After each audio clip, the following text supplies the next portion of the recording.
da ngeen jëf chers internautes de Sport Life 221. Brighton jot na formuler une offre verbale d'environ 23 millions d'euros pour recruter les services de Habib Diarra. Habib Diarra nekk international sénégalais nekk tamit capitaine ci équipe bi di Strasbourg. Équipe bi di Brighton nekk dans le championnat anglais ñoom jot nañu proposer une offre verbale.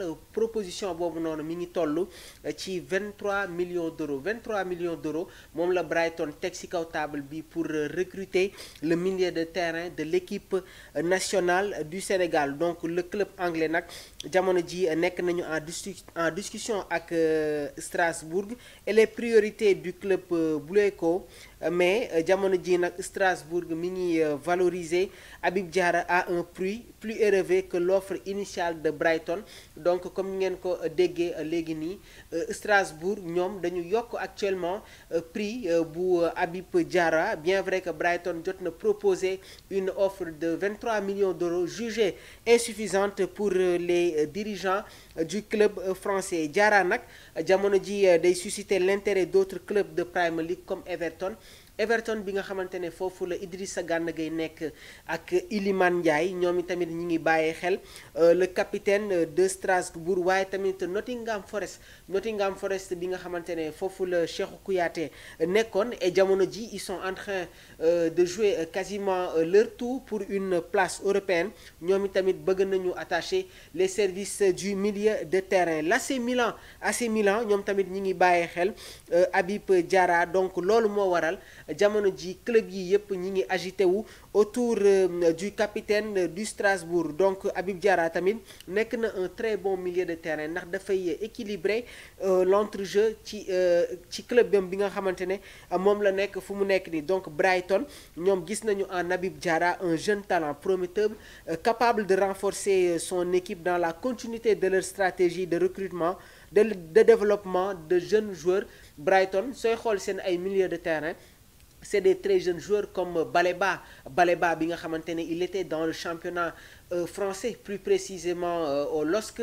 jamono ji bokk na sur les joueurs les plus importants ci équipe bi di Brighton. waaye tamit am na des nouveaux jeunes joueurs yi nga xamante ne intégré nañu le club anglais. Donc loolu moo waral jamono ji la direction bu Brighton ñi ngi bàyyee xel effectivement le jeune talent sénégalais pour renforcer li nga xamante ne nag moom mooy seen équipe. Donc cependant le transfert n'est pas encore finalisé et les négociations mi ngi wëy jamono ji. Autre transfert tamit muy El Hadj Malick Diouf nekk latéral gauche sénégalais de 20 ans. jamono ji nag mi ngi évoluer fële nga xamante ne moom mooy Slavia Prague. waaye nag El Hadj Malick Diouf nekk piston ci bile club est très courtisé sur le marché des transferts. li koy firndeel mooy jamono ji plusieurs clubs européens notamment Fenerbahçe en Turquie, Brighton bi nga xamante ne jamono ji ñi ngi bàyyi xel Habib Diarra, ñoom itamit bëgg nañu recruter El Hadj Malick Diouf. Est-ce que dina jël le risque dem fële nga xamante ne moom mooy ca Brighton parce qu'il y a la concurrence ci côté gauche bi ki nga xamante ne nag moom mooy Estupiñán nekk international équatorien, moom mi ngi ci biir club.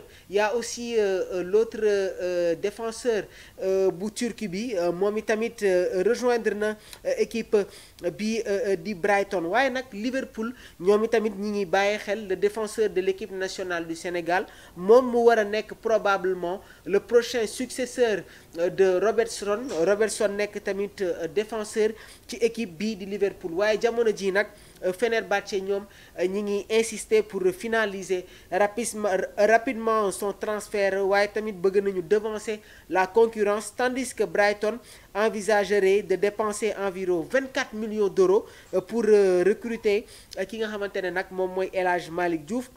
Liverpool ñoom tamit ñu ngi suivre aussi activement le joueur, pare nañu tamit pour investir une somme importante pour def El Hadj Malick Diouf le probable successeur de Andrew Robertson. Slavia Prague ñoom jamono ji nag qui détient le joueur sous contrat jusqu'en 2028 ñi ngi réclamer au moins 20 à 25 millions d'euros, ce qui en ferait un transfert record pour le club tchèque. Donc jamono ji Slavia Prague suñu jaayee El Hadj Malick Diouf à hauteur de 20 ba 25 millions d'euros dina bokk sur les transferts records ci histoire u club tchèque bi. donc si saison bi nag El Hadj Malick Diouf jot na réaliser une saison impressionnante avec 7 buts 3 passes décisives en 38 matchs.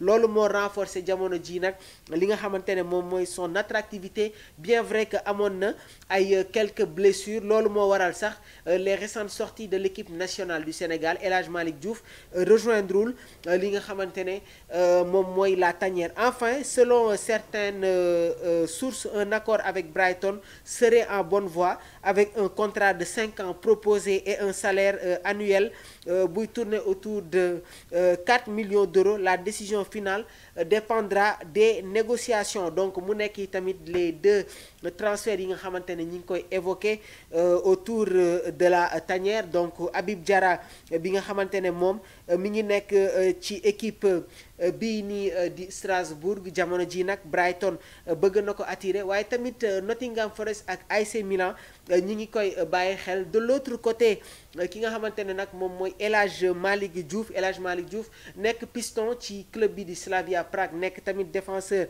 ci équipe nationale du Sénégal. jamono ji am na ay demandes yi nga xamante ne mi ngi dal ci kawam, waaye tamit est-ce que dina dem Brighton parce qu'il y a la concurrence comme ni ñu leen ko évoqué. Estupiñán ak le défenseur turc ki nga xamante ne moom mooy Kadioglu moom itamit ñi ngi foofu ci Brighton. donc est-ce que du dem ci beneen club bi nga xamante ne dina am une compétition pour pouvoir être en pleine forme, waaye tamit nekk titulaire au sein de l'équipe nationale du Sénégal. jërë ngeen jëf.